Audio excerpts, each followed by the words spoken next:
welcome to, just got a prompt.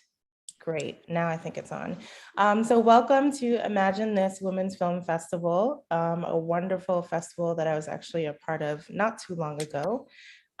This is the Working Behind the Scenes Getting Started in Television panel. My name is Alua Sheom Babalola. I'm a television and film producer and director. And yeah, thank you for joining us. Happy Sunday, happy morning and afternoon, depending on where you are. And so, yeah, I want to start and introduce everyone who's in the room. So I guess I'll call out some names and then you can introduce yourself and the stuff you work on. So I'll start with Cora. Hi, everyone. My name is Cora Atkinson. I'm a producer and filmmaker. I just worked on Summer of Soul, or The Revolution Couldn't Be Televised. I was a co-producer on that. Been working in documentary filmmaking for over a decade now. And currently I am the supervising producer at a new media company called Words and Pictures that does premium docs and series. Thank you. Lena? Hello, I'm Lena. I'm writer and director, usually in film. Just an indie movie some years back. I just came off of a Disney movie called Flora and Ulysses that got released earlier this year on, it's on Disney Plus right now. And now I'm working in the show creation space and a little bit in TV that I just got into. I just came off of Never Have I Ever, and then I'm shooting a pilot in a few months. Awesome. Josephine? Hi, I'm Josephine Greenjang. I'm a story editor on the show First Wives Club on BET Plus. We're going into our third season. I'd been on season 2, got brought back. And I also came off as a staff writer on Dollface, which should be coming out later this year. I'm a sometimes filmmaker, but only short films for now, but hopefully in the future. Thanks for having me. Thanks for being here. Maureen? Hi, I'm Maureen Barucha, director, writer. I spent 3 years directing segments for Jimmy Kimmel Live, so I kind of came from the late night TV space, but have been doing indie film. I had a movie at South by last year, just did a couple episodes of Drama Club, Saved by the Bell, and this year I also did a really cool web series with Rosamund Pike called Edith. And I just finished a new movie with Rita Moreno and Keith David and Ramona Young from Never Have I Ever. So that'll be coming out hopefully in the next year. But yeah, happy to be here and excited to talk with everybody. Everybody's so busy here. Lara? Hi, I'm Lara Everly. I am a director and writer focused on female-centric dark comedy, and I do a lot of doc and advocacy work as well. I just wrapped an independent pilot starring Gina Davis. I do a bunch of work. I have a spot coming out next week, reframing the cultural narrative around abortion. And then in October, a web series coming out, and I'm about to also shoot a new film sort of based off of my experience growing up as a third generation Holocaust survivor next month, which is like bringing comedy to a topic that isn't usually dealt with that way. And I'm currently also developing some content for Netflix Family. And I'm with Maureen in the NBC Female Forward program. Nice. And last but not least, Anu, and correct me if I mispronounced that. But No, there's multiple ways to say it, but I'm Anu Valia. It's so good to see you guys. Sorry, my face is this close to the screen because something's wrong with my computer and I can barely hear. But it's so good to see you all, and it's nice to talk to everybody who I can't see right now. But yeah, I'm a writer director, and I'm mainly right now currently working in television. I just got off of doing a few episodes of Marvel's She-Hulk show, which shot in Atlanta this summer. And right now I'm in New York doing And Just Like That, which is a Sex and the City reboot. And yeah, I've been working in like the half-hour comedy space. I also just co-directed some, or I guess not co-directed, Lena and I just split some episodes of Never Have I Ever. She came in and shot so many. She basically shot my episodes for me. So, but it's good to see you all, and I'm also a fan of everybody here. So, hi guys. Thanks. That's awesome. Well, I mean, we can get into the fun stuff now, I guess, which is getting started in television. And I feel like a lot of people might ask, I mean, I don't think there's a direct answer to this. I think that there's no one way works for everyone. And there's so many different variables depending on like where you're coming from, who you are. So I'd love to know from each of you how you got from, okay, I think I want to be in entertainment, or I think I want to be in TV, to like where you're sitting right now in your career. And like, how did you get from point A to point B? And we can go, someone can jump in, or we can go the same way we just did the intros. It's up to you guys, if whoever's ready first. All right. Yeah, I can start. Mine, I don't know that it's simple, but it's probably straightforward. I started interning in college every summer. It was really important for me to work in media because I didn't exactly know what part of the business I wanted to be in. And everyone always preaches to try a bunch of different things. So I did everything from interning with the government in their like public information office to the NBA, entertainment. And I think there I started to pick out different things that I liked. And when I graduated, like many people, I just wanted a job, but it was really important to me that it was in media because I had worked so long to get this degree and be in this place. And I knew it would be kind of hard to get to where I wanted to. So I just continued to just seek jobs that were in media to kind of build my skills. And that's what I kind of preach to younger people. It kind of doesn't matter as long as you're gaining skills and experience and contacts, you're going to figure out the things that you like to do as you go along. And that was kind of my journey. I could easily say, I didn't love editing. And I could check that off my box. I don't love being in a room 10 hours a day by myself. I like the producing. I like being out in the field and talking with people. I like the coordinating and getting it all and problem solving. So like slowly but surely, I just kept working my way up in that way, but just making sure that I just stayed in media, stayed close to entertainment, and just kept my kind of eye on the prize, like just wanting to know that like, okay, you could work for MTV at some point. And I did, and that was amazing. And then keep going in the things that like I was passionate about. I have a quick follow-up to you. Did you choose documentary, like something to go towards intentionally, or did you kind of like end up, how did that work? Absolutely not. I was like, documentaries, I don't know, it's kind of stuffy and kind of boring. And so I kind of came on right when I feel like the space was being more creative and kind of closer to narrative work. It was really high end and premium, and people were telling really interesting stories. So I kind of lucked up and fell into this side of the business. I just wanted to do like pop culture and music things, and I have been able to do that by staying in documentary because I realized that I like telling people's stories and I like meeting all these different peoples from different walks of life. So I fell into it because of the people and the projects I was working on, but I absolutely did not say, I want to be a documentary filmmaking, because it was very different. I feel like when I first started, it was not as exciting as it kind of is now. Yeah, it's much more, there's way more liberties you can take with documentaries now instead of like the same structures we're all used to. So it's much more interesting. Yes. Yeah, thank you for sharing that. So Lena? Yeah, I didn't think I wasn't planning or trying so much on the TV space. It was when I was less trying that it worked out a little bit more.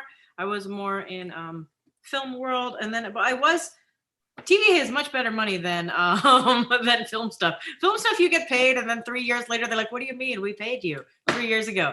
And you're like still on that project. So I was like, okay, I guess this could be a nice space to like go to.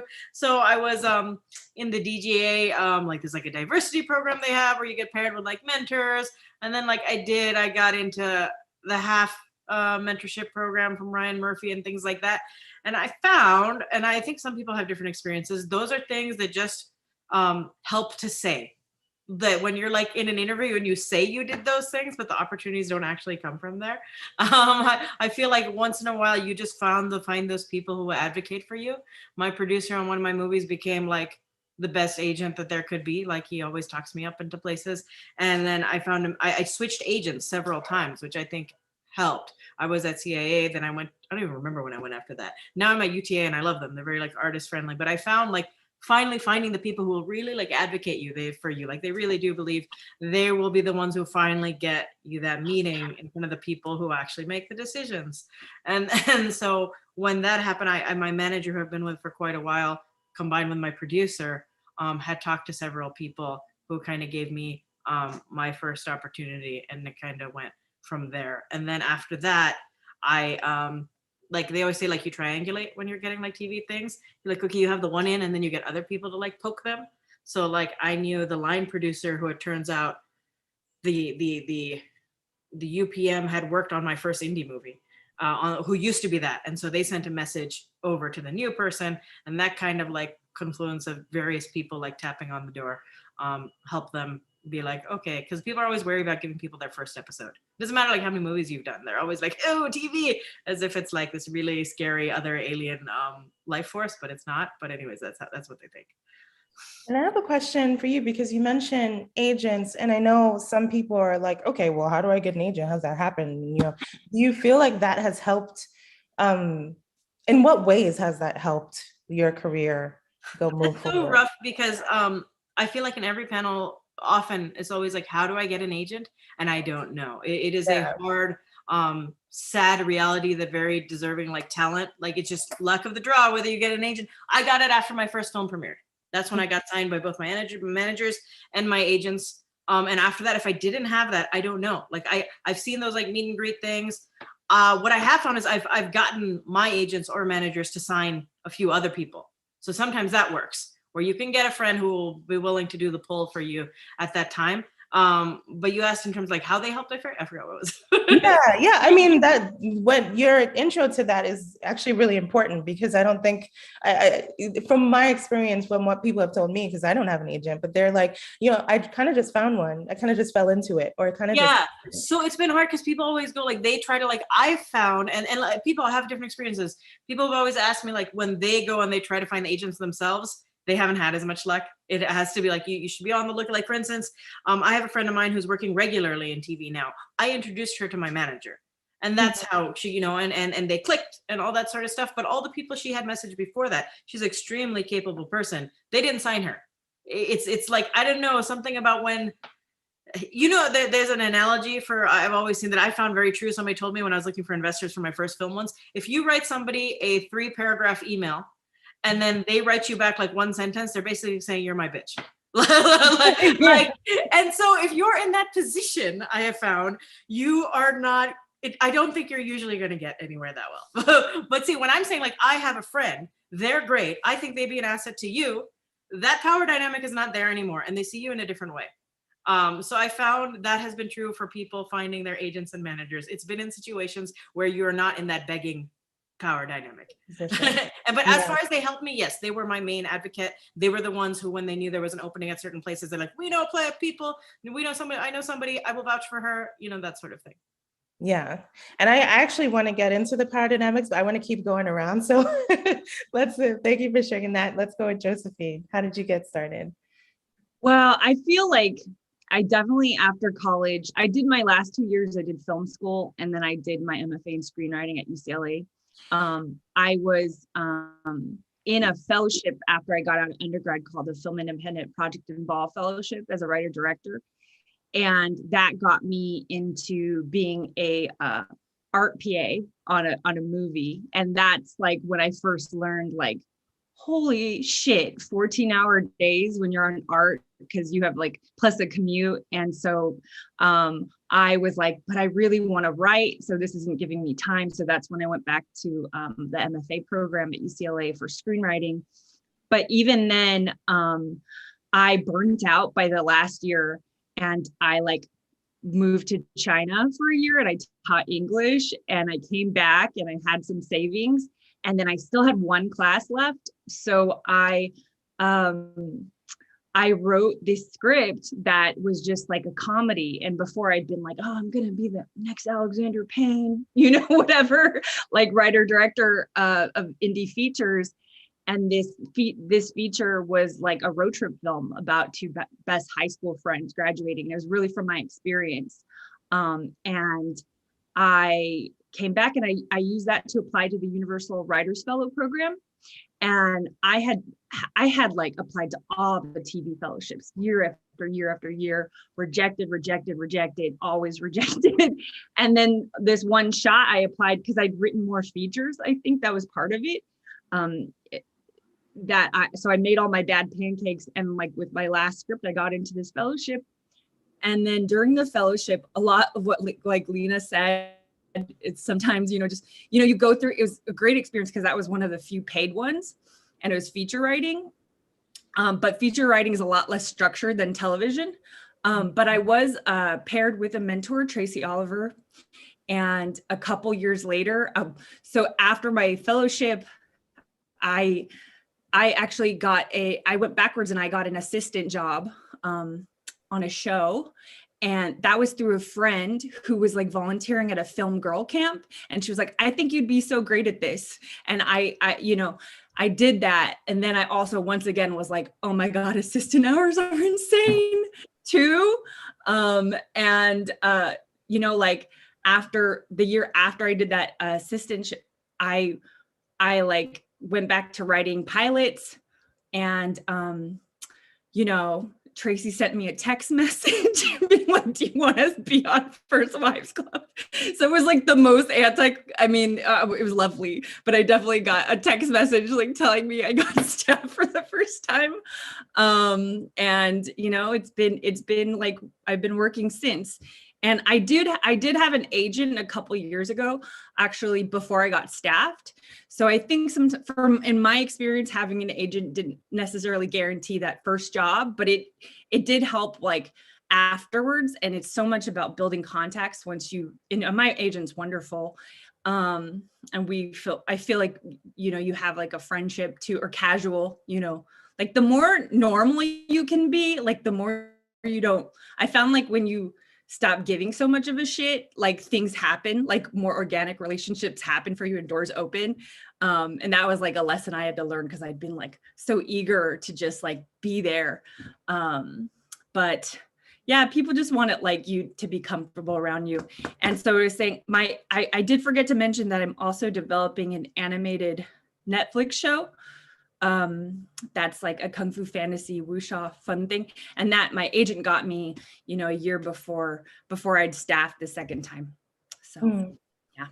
So when you were writing and you were getting like all of those rejections before, were you did you have an agent then, or that was before you had the agent? Before I got into the Universal program, I didn't have an agent. The year after I did, I had a different manager too. I got a manager first after the Universal program and was with that manager for about a year. But the idea was to write a spec feature. And I was like, I need to get paid. Like, how am I going to live? So I was like, I was doing all this freelance. But then the year after, it's like, there was a script that I wrote this script. It was very much in the vein of First Wives Club. It was like 4 women friends based on kind of like my high school friends. If we all grow up, we've all grown up, but like with that script, a friend read it and passed it on to a new agent, and that agent like really loved it. And that's kind of like the script that the shows that I've been on are like, so. And the manager at the time didn't like that script. So I was like, you find the person that's the right fit for you. Right. And I hope that some people watching are picking up on the theme that it's really just about continuing to do the work, and then like things will align as you continue to meet people and go along, but you just have to still keep working at it for sure. So let's hear from Maureen. Yeah, I have a really random I came to filmmaking by way of cupcakes, really. But so I went to film school. I did film studies undergrad, and then I got my master's in film production at Boston University because I love school, I guess, and wanted a huge amount of debt. But I came out to LA in 2007, and I was like, this is going to be great. I had internships on CSI and post on Alexander Payne movie. And then the writer's strike happened when I came to LA. So my path veered really weird. And I got a job working behind the counter at Sprinkles Cupcakes. And I started to like manage their store, and they saw my thesis film that I shot in Karachi, Pakistan. And they were like, you know what, we love this short. We need someone to make a corporate film for us. Why don't you tell us your ideas? So at the time, Sprinkles had only had like 2 or 3 stores, and it was owned by Charles and Candace Nelson, just a husband and wife. So when I went in for that meeting, I was like, corporate films suck. We should make a mini doc about your company. And that's what you could show your new employees. It'll be really beautiful. I also pitched at that moment. I was like, we should do short films based on your cupcake flavors. You have a black and white cupcake. We could do a film noir. And then I pitched like doing like B-roll packages for outlets as well. That's awesome. And they were like, okay, wow, we don't have money for all of this, but why don't you start doing the doc? So I was doing the doc, I was working at the store, and then I was also working on The Simpsons. And I was going to leave The Simpsons to work full time at Sprinkles because being a PA didn't make a lot of money. So my last day at Sprinkles, I met Yardley Smith, and she used to come into Sprinkles all the time. So I was like, oh my gosh, I'm going to be working at Sprinkles. Next time you come in, we should chit chat. So the next time she came into Sprinkles, she was like, what are you working on? And I was like, oh, I'm doing this short film series for Sprinkles. I'd love for you to be in one. She's like, I would totally do that. And she wrote her name and number down. I went to the owners and I was like, we have our first celebrity. We have to make a Sprinkles short. So that actually kicked off. They made a position in their company for me. They moved me over to corporate, and I started to do all their branded content. So I did a short film series of 10 cupcake shorts. I did all training videos. Every time they'd open a new location, I would go shoot stuff. So I worked at Sprinkles, and I was like a man of one in that company for technically 10 years. But I would do different things. So I took classes at UCB, and I did actually I directed and co-wrote 2 Lifetime movies while I was there. They gave me time off to do that. And then from there, my reel got passed to Kimmel, and I actually left Sprinkles for Kimmel. But I had been just like kind of that thing, you just got to do it. So I was doing shorts on the side. I was doing shorts for Sprinkles. I was doing stuff for UCB. I was on a digital team. And then I kind of made my way to Kimmel and worked there for 3 years, and then jumped to do a movie. And, you know, honestly, like episodic was a hard nut to crack, even with like 30 shorts under my belt and like 3 years at Kimmel and 3 features. So the NBC Female Forward program has been such a help. I mean, I did 2 episodes of a TV show before I got that, but it's been a really interesting path. So I have a really weird, eclectic story in, but it really was from just figuring out a way to keep making stuff and to make myself invaluable and just to find a weird path. You know, because nobody can really replicate what I did, but I say like, go try to find that thing, like go find a way to, you know, find the work or be creative. And what works for you. Yeah. No, yeah. I love hearing stories of how people make shit happen. And by the way, you can also, I got my lawyers first. So that was how I got agents. I didn't realize when I first started, they jumped on when I did the Lifetime thriller movies, and I got a lawyer, and then they helped me get my agents and stuff like that. So that's also a path in. Gotcha. That's awesome. Thank you. So Lara? I came from the kind of came from the other side of the camera. So it's like a different perspective in that regard. But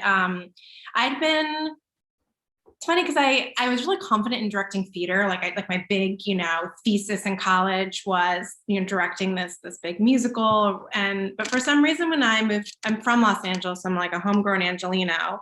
And then when I moved back to LA, I was still directing theater, but I felt very intimidated by the idea that I could direct anything involving like film or TV, just like the cameras, the whole thing, even though I actually grew up with documentarian parents and stuff. I just was very intimidated. It just felt like a boys club. And I think I like culturally drank the Kool-Aid or something. So I was directing theater and then acting. But then every time I would get an opportunity to, you know, be on a set, a sitcom, whatever, I would take it like an unofficial shadowing experience. Instead of like going and sitting in my trailer and just like sitting on my phone, I would sit there and I would observe.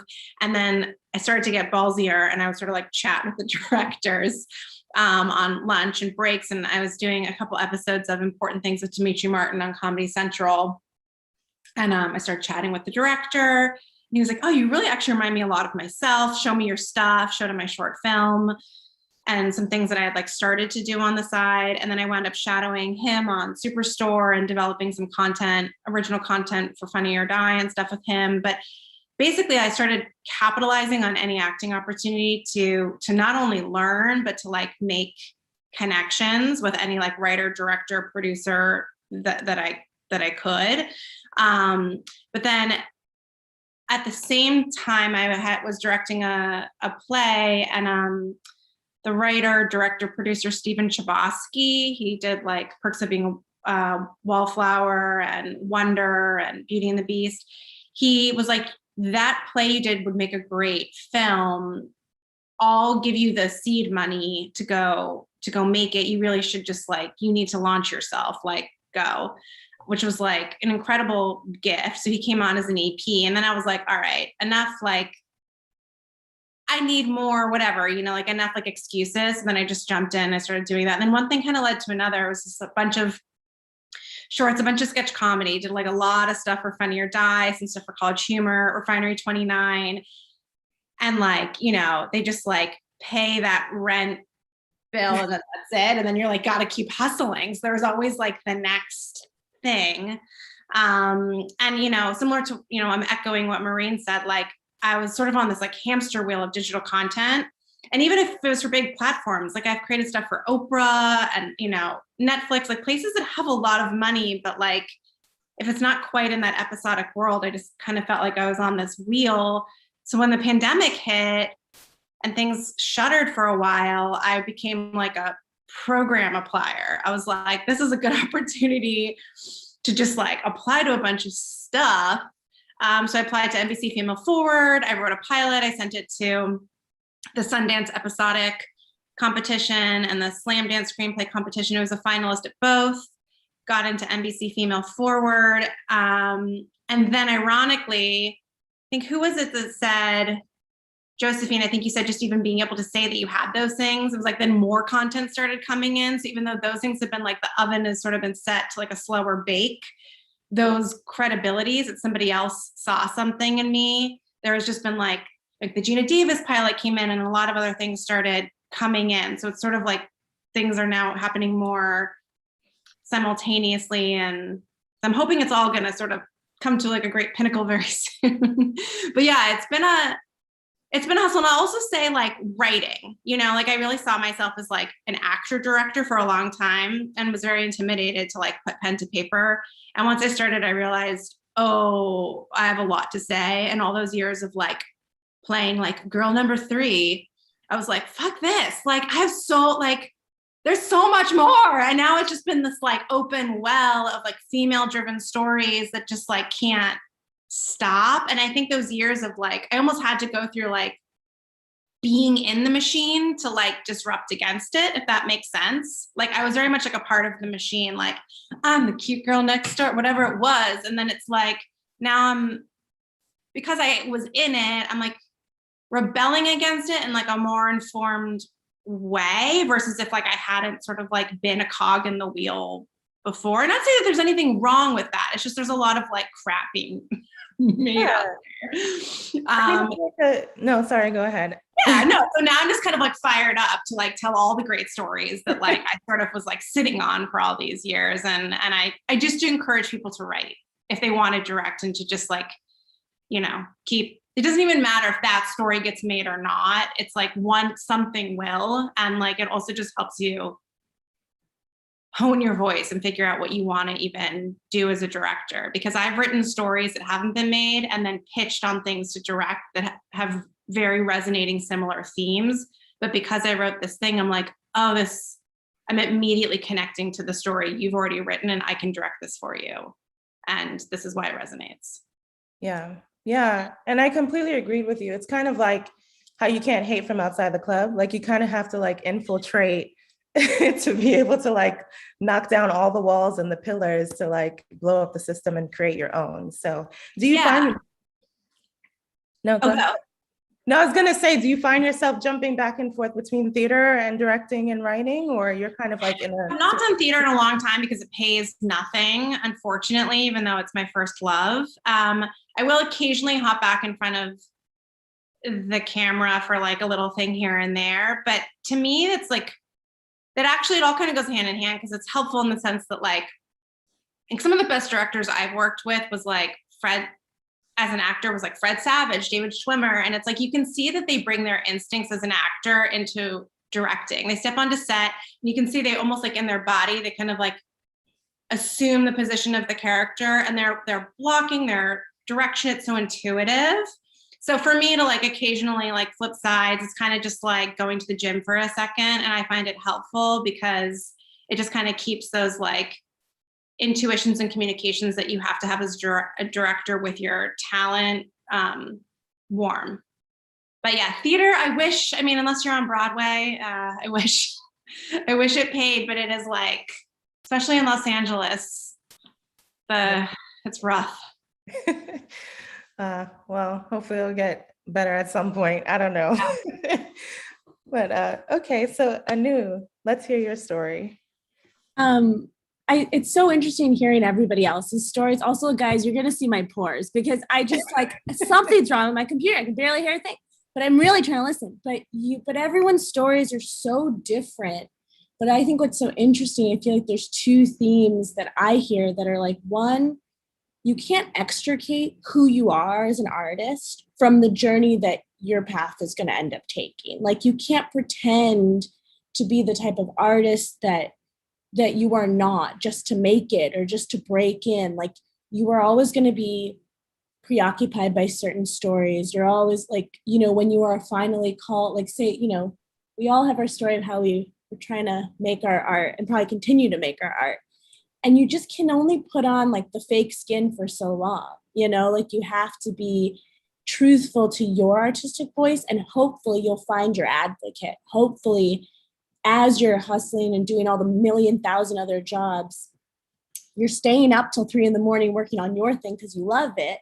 And that's how, when you're just talking very naturally to other people, you'll find your people, and hopefully you'll find that person who's like, oh, here's money to go make your play here or make your play into a film. You know, you should check out this person. They're great. Like that's incredible. And then the other thing I hear, like, you know, when Cora's talking about like not wanting to edit, like I don't want to be an editor. But the thing is, because you're such an incredible editor now, it helps you as a director and producer and writer. And like as an actor, being able to shadow. I mean, very rarely, I think as directors, maybe as writers, you get to, you know, I'll only get to see other directors direct when I'm like on set about to direct like an episode, like right before them, I'll like get to watch. But writers and actors, they get to watch all these incredible directors and they're all so different and you'll learn something from them. So I think like the other thing I find out about directing specifically is like the thing I think I can speak to. So I don't know. Well, what I'm about to say is that you're always learning. Like it's a job that you need more experience all the time to continue to do because you're always learning. And so any other skill you're doing, whether you enjoy it or not, it helps you be a better director. So like the endless hours in the edit, because I know like I was like, I also went to film school. Not that you need to go to film school to do this, because you definitely don't. But like I was producing videos for College Humor and working like on countless, like I came of age in New York and did a bunch of like the website, like Refinery 29, Above Average. I worked in a lot of comedy spaces there and I hated everything. I was like, I'm a director. I don't want to be doing this. But it helped like learning, you know, learning production design, learning lenses, learning cameras, learning like blocking and taking acting classes. Like all of that really does inform because, you know, you can't really think about how you're going to shoot something if you don't know how it's going to cut together, you know? So like, just like very practically, you need to know those things and you'll continue to mess up and learn. Anyway, I don't know what I'm saying. Basically, I like kind of similar, like, you know, my path is also its own thing, but I'll speak to it because I think with what Maureen was saying, like the specificity with which all of us can share stories, even though they're super, super specific, I think the thread is that like, we were always like, okay, there is something I'm really drawn to and like want to speak to, and that's what keeps you going through all like the shit jobs, but and all the friends you make along the way, because they're all. I think with my story, basically, I was in New York. I went to school. I wanted to be like an art house filmmaker. I still do. Like I'm still trying to make my like little art. Like in between TV shows, I'm like making little shorts that nobody sees. That get rejected at festivals all the time.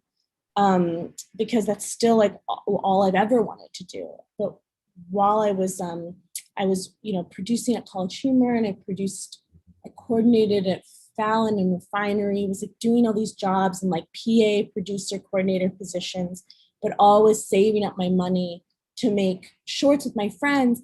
And because I was doing all these jobs, all my friends and I were making shorts together. And as a producer or coordinator, I was like getting rental deals for my jobs. Like I would be renting camera and G&E equipment for my job and making buddies with these people and being like, can I just borrow like whatever? I don't care what lenses you got. I don't care what camera buddies you got. Can I like borrow something for the weekend to shoot my shorts, And so I was always kind of doing that.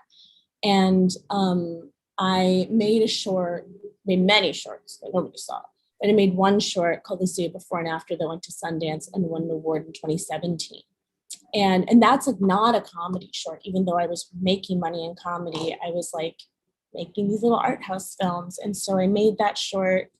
And a few months after that, I also, because I've been working in comedy so much, I directed, I got introduced to this comedian who was also very much like, same as me, really like not getting enough opportunities, but got like one pilot from Adult Swim. We had no money. It was like a pilot for Adult Swim. I think we worked on this thing for 6 months. Like, I had to take other jobs to, it didn't even, God, it was so hard.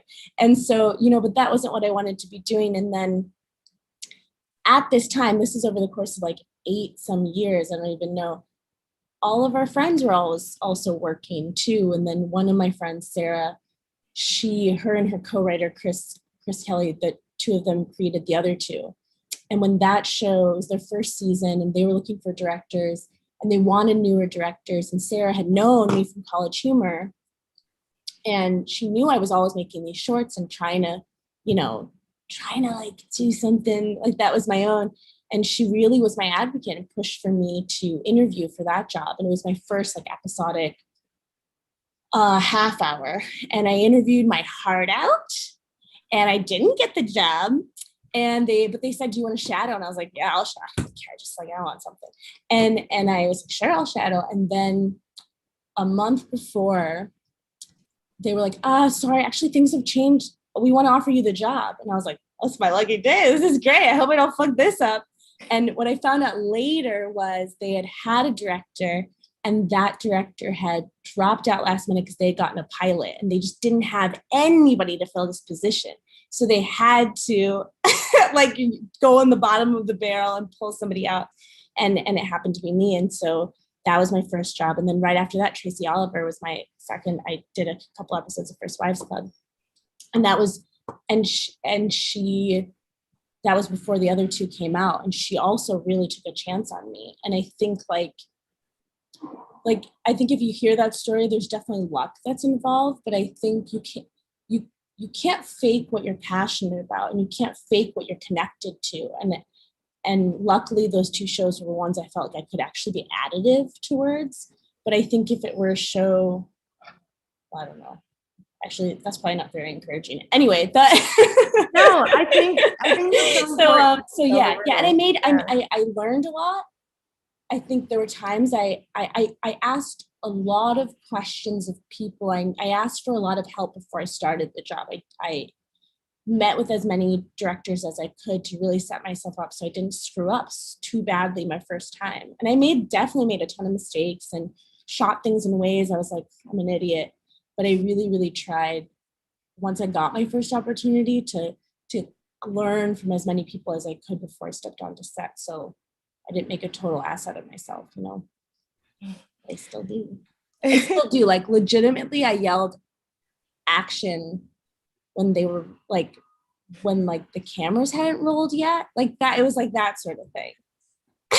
I think that comes with it. And I appreciate, like, I want people to know the real, because I think what the reality is that, like, echoing everybody's sentiments here, like, I started off as an editor. I actually really love sitting in a room for 10 hours, but No judgment. I love editors are some of my favorite people. I just got bored. I was just like, no, this I is get done. it. I don't want to be by myself. I totally get it, but that was in digital. And then I was like, well, I really want to make, certain things. So I saved up all my money and I made shorts. And like, I was like, but I just need, my foot in the door of somewhere. And people were just like, nope, I don't really think you can do it. So I was like, okay, I'm just going to keep making my stuff. And then there was one person that was like, nah, you could do this. And that was my first like episodic, network show. So it really is just like, Yeah. and then more jobs came from that because they were like, oh, you're competent. So it just like keeps like, Like, yeah. exactly. It keeps building. But I think the reality is that like part of it is luck, but part of it is like also doing the work and like just meeting people, because I don't think people realize that a lot of it is networking and like just meeting the right people. And it's kind of a business. And yeah, unfortunately, the people in a way, it's like creating that luck, right? You're creating the you're creating your own luck. sparks. I mean, it's luck to get those moments, but you, I think, are creating those luck, and then it's like, talent that like has longevity and proves yourself. Exactly, because yeah, you'll be the one lasting when everybody else falls away, because people see through the passion and the skill that you have to make it work and make it happen. I don't think it's luck. I feel like none of you had everybody been working really hard, like, and you were in those opportunities, and that's why it came. Because I think people get confused about those terms, like networking. Like your network is your friends, your editor, your director, your producer on that project. Like that's my network. That's who we call each other when we're trying to get something done. You have an idea, I have an idea, I need somebody for this thing. You're surrounding yourselves with your community. That's networking. Yeah. And those opportunities are coming because, like a lot of people have said, oh, my friend got this and they're pulling me up and they know I'm good. So none of that to me is luck. And I think it's like gives people a false sense of hope. Like, I just need that one thing. And yes, that helps spearhead your next move and things like that. But you had been working and hustling and grinding for a long time to create those opportunities. And I think that's what it is. That's very much this business is better or for worse. It's about who you know and how you cultivate those relationships and how you show up. Because when those opportunities come, everybody was ready. Like, I've been doing this. Yeah, I've been producing, I've been directing. Right. Get ready, so you don't have to get ready. Seizing opportunities. Exactly. I'm glad you made that distinction, because you're right. You're absolutely right. And I think, as you said, I'm literally just echoing what you said, but when people talk about networking, sometimes it sounds like you're kind of pursuing relationships with this kind of like ulterior motive. But it's your friends. It's exactly what you said. It's like showing up for your friends when they need you, and they show up for you when you need them, and then you guys rise together. And you kind of see that when you look back in the rearview mirror. But what it feels like in the moment is like, I'm going to call my friend to cut this because I trust them. They've known me for 10 years. They know what I like, and I'm going to definitely shoot this thing for my friend, because when they say certain terminology, I understand what they mean. And it's easier to make things with people who you really feel connection to, because you feel very seen. And then ideally over time, you guys all rise together and you bring each other up. And like, again, I'm just echoing what you said, but you're right. Like, that's networking. And that is like, there are those people though that are doing that kind of networking, but you can sniff them out.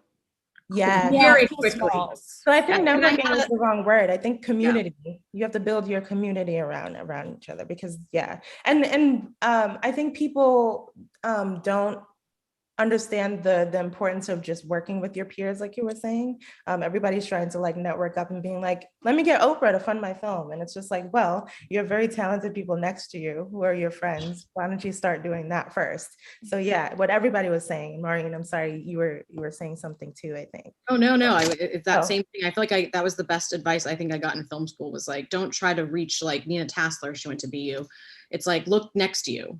Those are the people that you work together and you'll bring each other up. And so make sure you have good peer-to-peer relationships and you're supporting your peers and not trying to like fight that, climb your way to the top by getting over that, because that won't work. I hilariously had Oprah fund a film, and let me tell you, it played film festivals, and it's on Amazon. I make no money from it. Well, I mean, like sometimes you can like get what you think is like the dun dun dun dun, like right in the water, and then it's still like, and then like you're still just like. Yeah, it can still kind of pancake and flour like a little bit. Yeah, so just temper that. I think we're talking so much, which is awesome and so true, about how like we're starting to build this community of people that are rising together. But an element that I don't want to say it's much less important, but it is a factor, is that 10% thing, which is at the end of the day, that there are the certain people who are going to be like the suits that hire you or whatever. And what I found is like while we're all pounding the pavement, like, and that's what you have to do, you just have to keep doing what it is you want to do.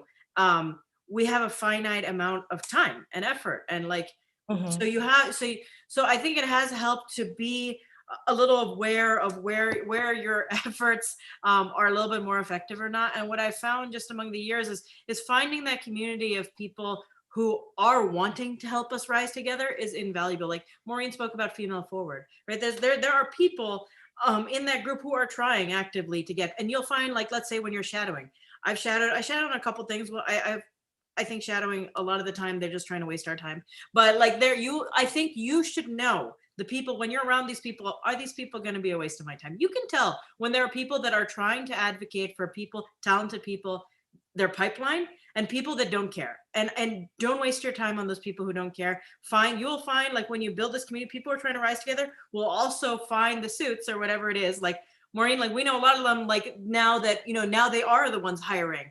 And it happens to be that a lot of our crew also know those people. Like join those groups, because together they will start advocating for you. And when we spend too much time trying in these other areas where the people don't care and they don't think anything's broken and they're not really trying, it'll make you tired. And it's helpful to be cognizant of that as you're doing like the things you're doing. Because networking is hard and you don't want to do it. So like hang out with people you like and just do that little part of effort for the people who are like, okay, they're going to have some sort of role later, or they're in a disposition that if they get in that role, they'll think of you.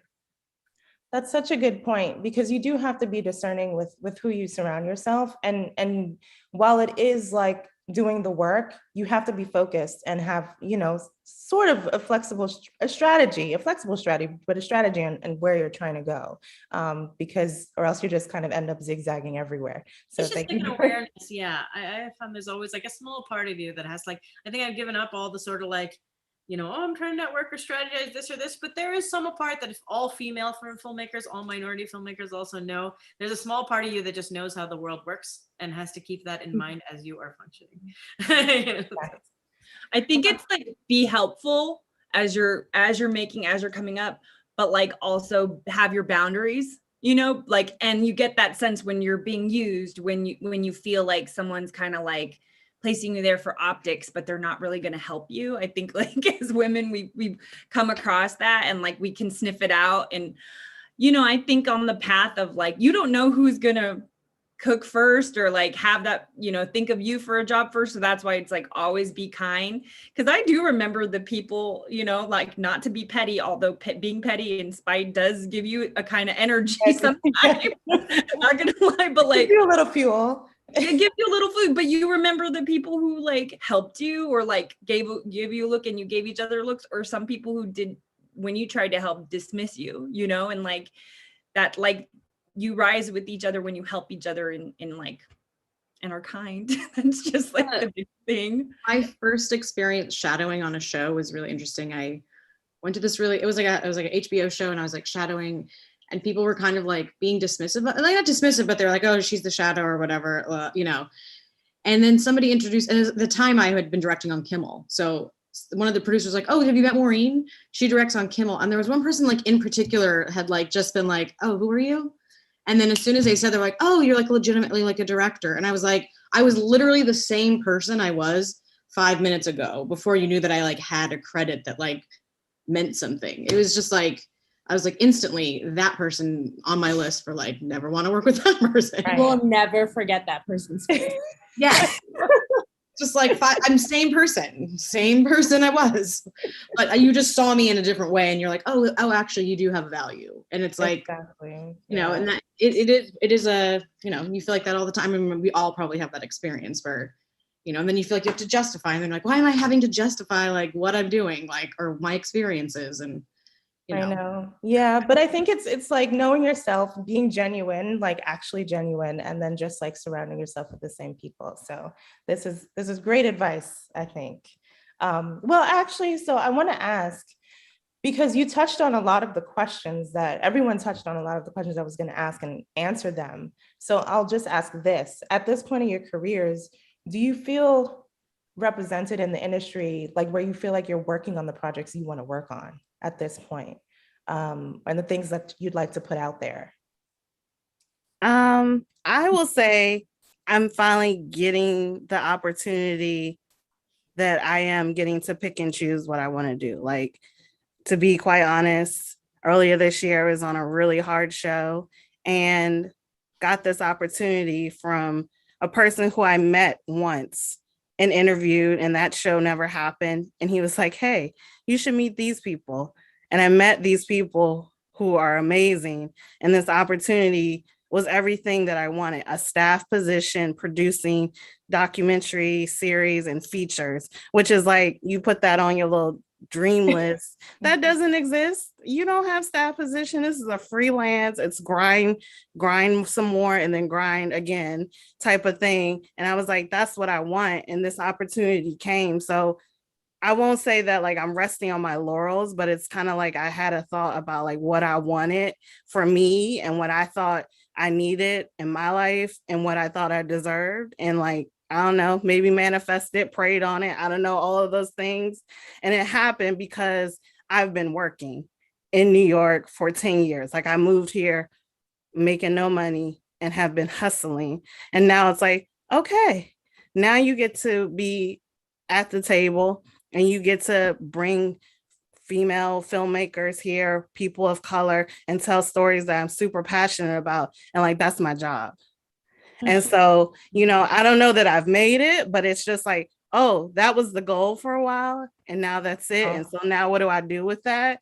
But, you know, I don't know that I've made it, but it feels good that like maybe something paid off. Like, after all this time, that I feel really proud that like, well, at least I got that opportunity, and like, let's see what I do with it, you know? Yeah. That's amazing. I mean, it's like the reward for all of your work is more work, but it's work that you want to be doing. And that's like, that also speaks to like the love that you have. Cause it's like, cause you know, that like, you're just getting to do more of what you love to do. And that to me is the highest goal. And I was thinking about this very recently because I'm in post on a show. The cuts weren't coming out the way I was hoping for them to. And it was interesting because I came into episodic TV directing as a filmmaker, as an artist. And some shows that I've done, you bring yourself to everything, but you're working within a framework and you kind of have to, like, I've done like sitcoms and stuff before. So it's like, you know, you do what you can, but you can only do so much. And then I've worked on other things where I'm starting to now be able to bring a little bit more of myself to the show and who I am as being embraced a little bit more. I'm invited a little bit more, just do some writing and all of that. But one thing I kind of realized was like, to getting to do a handful of episodic shows, I got to learn a lot of crafts and skill. What was getting beaten out of me was my voice. Like, that was being really, I was starting to mold myself and be like a good little girl who like delivered on time, on budget. Like I had like a real crisis of faith of like, wait, what was this all for? If it was, obviously it's, you know, make a living, you are able to provide for you and your loved ones, but like, I was like, what was this all for if it was to like lose my voice just so I can get hired more often?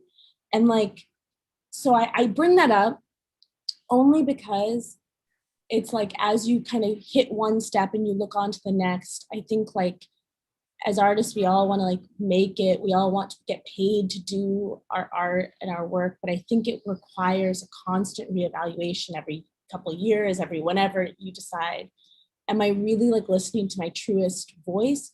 Because that's kind of all you have. It's like all you have to offer in terms of your taste, your skill level, your preoccupations. That's kind of all you have, because the next group of people are going to come in and they have something, and you don't want to be like that grumpy person in the corner, like, I used to be somebody, you know. You want to be like, yeah, great. Now this next group is coming in and they've got a lot to say, and I'm just, only, I don't know. I say that because that's what I've been thinking about recently. I don't know if that's helpful, but.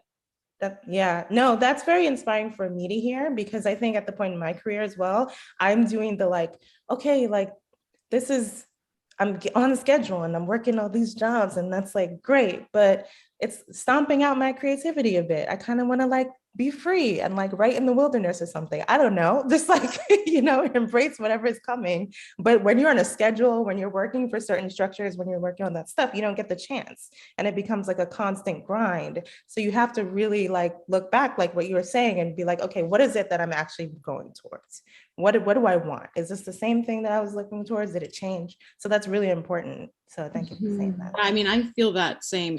I mean, you just touched on exactly, I feel like how I feel too, where you're chasing for so long, or you're grinding for so long, so that it is really good to just check in with yourself to be like, okay, is this thing that I like, I feel like, right now too in my career where you're like, oh, things are coming and I don't want to like pass things up or not feel grateful for certain scripts or whatever, but then you're like, it's not really what I want to do, or it doesn't really feel like my voice. But then, yeah, then you start to go down that rabbit hole. If I do this, then maybe then I will get further away from where I wanted to be. And so just making sure I try to check in with myself. And that is, movies are my first love. I wanted to get to directing pilots and creating my own shows. And that's one of the things too, is that I feel like I've done indie features, but I haven't done yet my like personal story. And that's, me and my brother have been pitching shows, and I come from my mom's Irish Catholic, my dad's like Indian Pakistani Muslim, and, kind of that kind of experience that we've tried to pitch shows and movies. And so I think like that's one goal for me that I haven't necessarily hit yet, but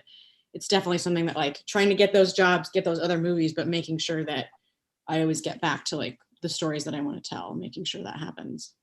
Definitely. And I want to see that series.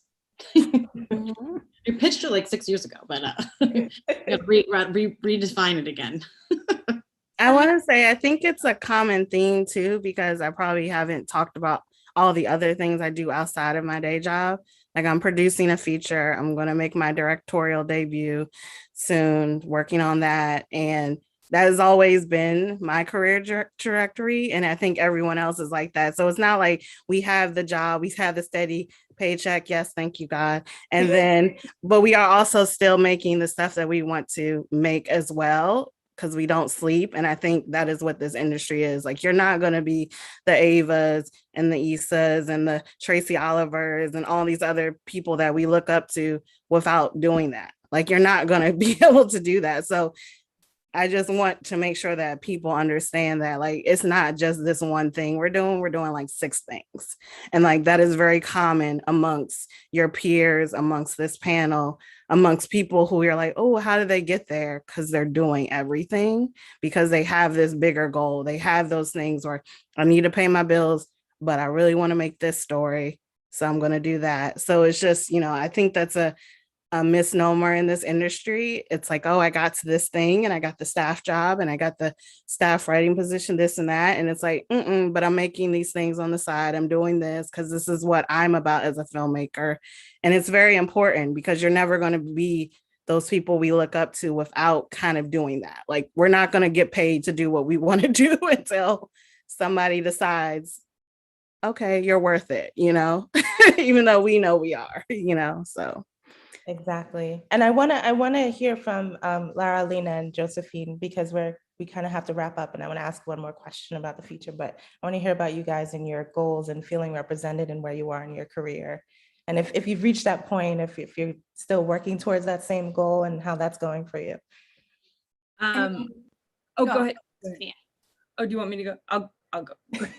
Okay, cool. My turn. I feel, like working in television, I have such gratitude for this collaboration and just like for getting to be in the sandbox with other people and play.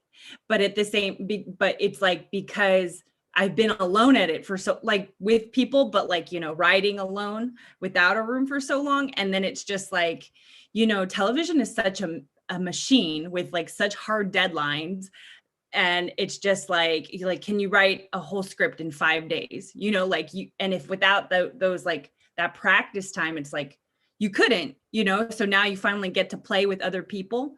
But I feel like, you know, a lot of what everyone else touched on, it's just that you realize like you are a voice in a room that is also, as a lower level writer, like serving someone else's strong vision, you know, and you get pieces of your voice in there, and like it's totally necessary, this like thing that you make together.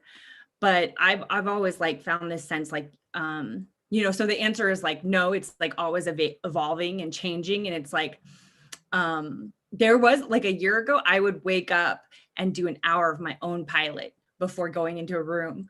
I'm not doing that right now because I'm in development at the same time. So it's just like, you know, you also have to like accept there's a period, like I'm not going to do this and have my own voice honed, because this is the period I'm working on other things that can like help me grow as a writer and get those skills to be like, you know, at the next level. Cause TV is so, you know, staff level, co-producer, the producer, and it's like you're serving that the voices that created the show, and so it's like down the line, of course, would love to develop my own voice, but you can't like you have to find that time. So I know in January when I'm like back to like the room, back to the routine, that's going to, and it's always hard. It's never easy. This is me. I'm like, every time I feel like I have a new script, I'm like, have I ever written before? This is so hard. What, like, you know, so, but then you go back at it because we're all kind of like creative masochists in a way, and it's so rewarding. So that's a great way to describe it. Creative masochist. Lara, did you want to go? Oh, sure. No, I mean, I don't feel like I've made it. Or yeah, I feel like I'm, you know, work in progress, but I'm also a Jew and I complain all the time. This is like, you know, there's always something I'm working towards.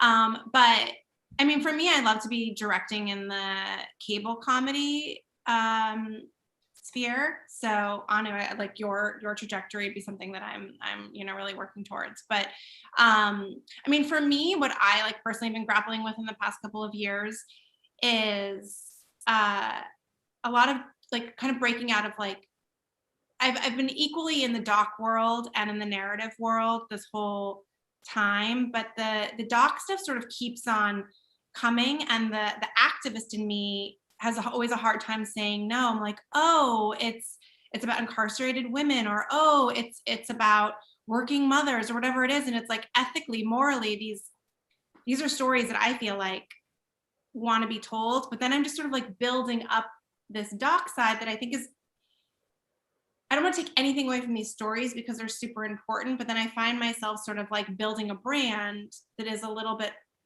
off from like the narrative episodic TV world that I ultimately want to be in. And it's sort of like, I don't really know if they like pertain to another. So people are like, send us your latest links for like a TV job. And like my last 3 things that I've done, you know, might be like 3 doc things. I'm like, well, that doesn't really like apply. So sometimes I feel like I'm almost like simultaneously building up 2 careers at the same time. And I feel very like split focus.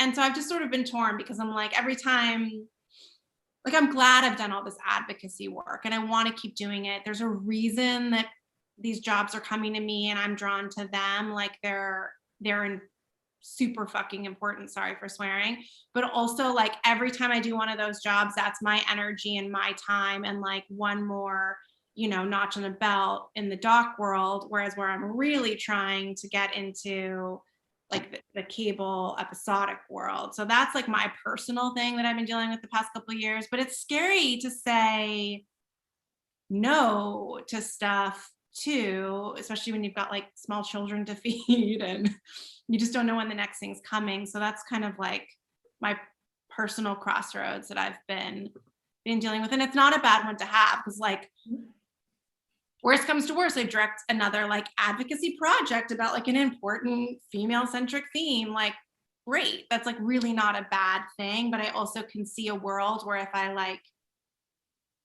don't eventually start to say no to some things, that could just become everything. That could become my entire career, and I could let the narrative TV stuff fall away pretty easily if I don't keep like chugging away at that side. So that's what I'm working on. Right. And it kind of goes back to, the self-evaluation thing, and just like, it is what it is. How can I make this happen for myself? So Yeah. Lena? Yeah, so I'm on the other side of that choice, trying to see whether or not it's going to work out. So it'll be sort of an experiment, meaning I'm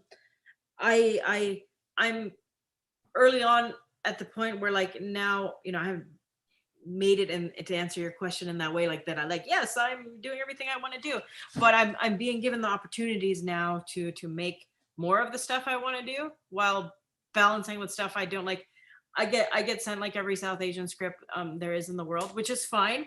But like we're Indian Muslims, and the Muslim part of me is also important. And I feel like the Islamophobia in the country is insanely bad right now. And so I'd love to see some of that, but so I don't get to do as much of that. I'm doing the pilot I'm doing for Disney Plus is like a South Asian, whatever, teenage thing. I'm like, that's great and all. I don't know if we're trying to make it have it break more ground, but like, it is, they keep returning to certain things that are just like cool now or whatever, and I'm like, oh, but there's farther we can go. But that's an example of something I'm doing because like, well, you'd be stupid to not do that opportunity. But in turn, like I sold a TV show last year that now we're seeing where we want to place it or whatever, where it is stuff that I want to do. I don't know how that's going to go now, and like now I have two films that I'm packaging. We just got a producer on board one of them, and we're going out to like cool writers and stuff like that. But like, these are all things that like are happening now, and I don't know where they're gonna go, but it's a choice, because those are ones I'm excited about. They're like, there's things that like parts of stories like I wanted to tell, but at the same time, because the stupid thing with film world is you get on a movie, like I'm on a movie. I got on a movie right now with Spyglass. It's great. Like, it's a cool movie. My agents are like, this is a great deal, blah, blah, blah. I'm like, but you're telling me I'm not going to get paid for like a year. I was like, because we have another draft, and there are no development fees anymore for directors. They're very rare.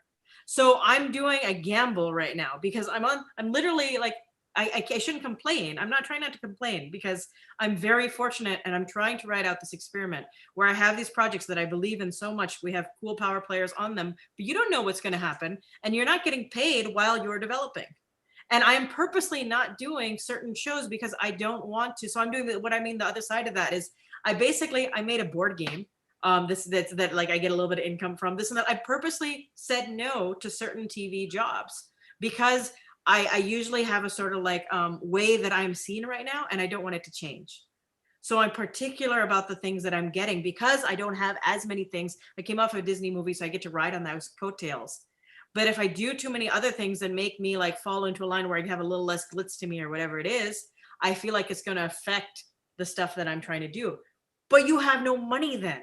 So I'm literally like doing random things for money. And I'm like, is this a good choice? Because when you're on a TV set, you get to exercise your skills. You get to do all those things. I'm not doing that right now. And it's an experiment that I'm trying to see how it works out for a while. But at some point that money is going to run out, and I'm going to be like, okay, that didn't work, or it did. And we'll see next year. So how that is. You created a board game? Yeah, so when I talked about Muslim community, I was like, hey, let me profit off of like niche world or whatever. So it's basically a Muslim taboo. Awesome. That's amazing. But it's like side money, and it works. I think to be in this industry, you do have to like gambling. I mean, I like it, or you know what I mean? Like you have to be a risk taker because you can't win big unless you risk it all. Exactly. Yeah.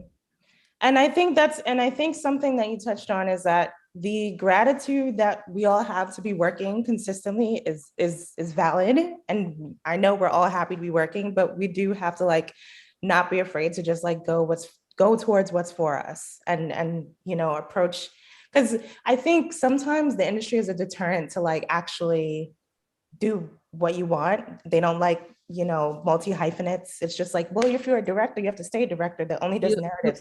You have to pick a lane. Exactly, stay in one lane. Sure, we've all been told that line. Yeah, and it might be a little woo-woo of me to think, but I do think what's for you is for you.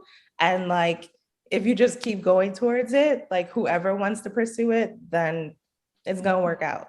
Because you have the talent, you have the intelligence, you have the craft, it's all good. But, I was going to say what Michaela Cole said at the Emmys about being able to take time and listen to yourself. And like, I know I'm like paraphrasing it. No, it's like, see what you get from the silence, like step away and see what comes to you when you don't have all of these people bombarding you with their own projections of what you should be doing. Well, I have one last question. Based on everything we spoke about today, what is one thing, if you had to restart your career from scratch, what is one thing you would do over? Like change, or just like one thing you would change about starting your career? Just one. I know exactly what it is because I'm naturally kind of a shy person, very much an introvert. And I would meet people and they would be like, oh yeah, call me and you can come intern here. You can go do this. And I didn't think that they were serious and I just like ignored it. So I think I would say I would have done that. I would have called every person that extended a hand and not thought like, of course they're giving me this information because they want to help, and not be so shy and scared and like go out on a limb. Because later in my career, when I realized, oh, I should probably be doing that, it has paid off. So I admire that kind of in this younger generation who they're a little bit bullish, like, can I talk to you for 15 minutes? Can I do this? Because I love mentoring. And it was like those people were the same. And I think I would have been further along in my goals had I not been so shy and scared that like, oh, this person doesn't care. So I feel like when you meet everyone, be genuine, but like call that person. Like they'll let you know if they have time or not, and so if they're extending that olive branch, like to take it, like every single opportunity, you never know what it's going to turn out to be. And I think that's really important to do, and to go against like your zone, like, don't be so shy like me, like to really step outside of yourself because it's what you want, so that would be my one thing I would love to do over. That's a good one. How about you, Lena? Good question. I think earlier on, which meant, I was younger. How do I say, like, wanted to, like, I would have grounded myself more. So much of the stuff that I'm creating now has come from, experiences or people I know or things are like that. Your younger ages, you're just like sort of like flapping around a lot and like worried about where your job is and this and that or whatever. But at the end of the day, we are artists. And we always that gets forgotten. I'm so glad Anu brought that up more, because you need to work on the things that will make you excel there. And that's a very inward, reflective part of you that it would be nice to make flourish earlier, because your work will only be better. You'll only have a more specific vision for all the things that you're creating, and you'll know what you need to work on. There's lots of things that I'm working on now that I realize, this is like something weak in me, or there's like a blind spot I have with certain characters or whatever it is. And it comes from a certain like working on yourself and your craft. And instead of working on all like just the technical or the networking or the this and that, because that tends to get a lot more balance in your early career, because you're freaked out about finding a job. Mm-hmm. And that's important. But while the rest of you is flailing, I think to just ground that and work on those things that make you a better human and an artist in a more intentional way, I think can pay off very well later. And I feel like I'm doing that more of it now. And if I did it earlier, I would have liked it. Josephine? It's funny because I applied to film school because I had been a big theater nerd in high school. And I was like, I'm not going to be an actor, and I grew up loving comedy, watching comedy. And I think when I got into college, even though I was a film major, I was like, this is I could like sit in on post. I could be, I was trying to do everything but comedy, everything but that. And I wish I had kind of like just done it earlier, like now I'm kind of taking acting classes. Like I don't think it's ever too late, but like it's just like so much would have helped throughout, or like hanging out in comedy clubs and seeing the stand. And I think like something about doing that younger versus like now, I really love being, we're at home a lot, but I am a homebody. So I think going to nightclub or going out on like that would be fun to do when you're younger. So that is one thing. Second, I wish I'd, like Lena said, to meditate more, and just to like understand the silence and really hear myself. And the third thing is I would just I would also give less fucks. I think that's all, like when you meet, because it's just something like in Hollywood, like caring too much in a way is like, it's like a disease. It's like, ooh. Yeah. Like, so I think just being grounded, giving less fucks a little bit, everybody like uses it, everybody like wipes their own ass. Like, Yeah, everybody shits the same way. yeah, So exactly. So to put it in a poetic, yes. Was that not an eloquent way to say it? So those are the three. Yeah, those are three things. You probably asked one, but thanks. It's okay. Maureen? I kind of have two. I think one you guys have already said, but it is like the self-care aspect. And I feel like learning and getting on a routine or just taking more quiet time is something that like I'm really, really not good at. And after my second movie, I had a little health scare where it was like, oh, I need to learn how to like, just with stress and like high blood pressure and being like, oh, this is anxiety. I was like, do you feel like this often? I'm like, yeah, that's how I know I'm like alive. And they're like, that's like you being stressed out too much. And I'm like, but I actually thrive on it. So I have had to learn that like, that's not healthy, even though like, I feel like that's when I know I'm in the zone. So it's a weird thing. So I wish that I had figured that out earlier. And then probably, this is probably bad to say, but I loved going to film school, even though you do not need it. I wouldn't have changed that, but maybe I would have like taken out less student loans and put it on credit card and then just declared bankruptcy, because that that debt is with me still. Like it is an abyss. Going to get your master's in film production, not a really great investment money wise. So but I wouldn't change it, but it definitely has caused a lot of anxiety and stress through my life because it's this large pit that just follows me everywhere. Lara? The pandemic has made it really like an interesting, complicated journey, but I actually wish that I applied to some directing programs earlier. So, like NBC Female Forward, or, any of the female opportunities that give, programs that give opportunities to women and diversity and stuff like that, because for some reason they were on my radar for a long time and I just like didn't, I don't know. I just felt like I wasn't like ready, or I was like worried about like the commitment of classes. I know that sounds silly, but a lot of times they'd be like, you need to commit to like 11 weeks. And I would be like, pregnant or have like a 6-month-old, or like, I just always sort of felt like there was a life reason why like one of these programs didn't make sense. And in the end, it's like, I feel like I was just putting off something. And I just wish that I had done that earlier, because I do think that the episodic world is hard to crack. And so many people, whether they're writers or directors, have told me like, oh, well, I got into, the Warner Brothers diversity program and then I got staffed. It just seems like it is like, a very helpful opportunity, or it can be. And then I also wish that I had started writing on my own earlier. For years and years, I felt like, well, I'm a director who writes, and for that reason, I should have a writing partner, which really was just my own insecurity.